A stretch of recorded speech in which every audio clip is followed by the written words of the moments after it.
അവർ കൂട്ടുകാരുമായി ഒത്തുകൂടാറുള്ള സ്ഥലമാണത്. വളരെ മനോഹരമായൊരിടം. അധിക സമയവും അവർ ഇവിടെയാണ് ചെലവഴിച്ചിരുന്നത്. കഥകളും തമാശകളും സ്വപ്നങ്ങളും സങ്കടങ്ങളും കൂട്ടുകാരുമായി പങ്കുവച്ചിരുന്ന ഒരിടം.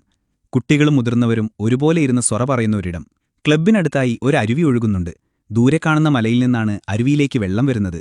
ഈ ലോകത്തിലെ ഏറ്റവും മനോഹരമായ സ്ഥലം ചിലപ്പോൾ ഇതായിരിക്കും.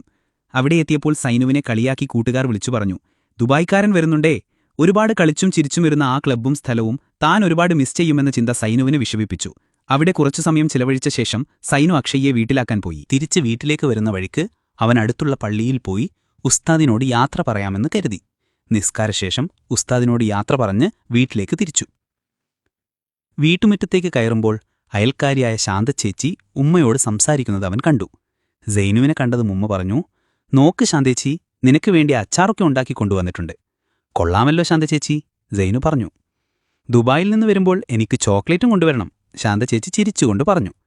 ചോക്ലേറ്റൊക്കെ തിന്നേണ്ട പ്രായം തന്നെ, സൈനു ചിരിയോടെ മറുപടി പറഞ്ഞു. അന്ന് രാത്രി സൈനു പെട്ടിയെല്ലാം പാക്ക് ചെയ്തു. രാവിലെ ഉമറിക്ക വണ്ടിയുമായി വരും. അങ്ങനെ ഒരുപാട് സ്വപ്നങ്ങളും കണ്ട് സൈനു ഉറക്കത്തിലേക്ക്.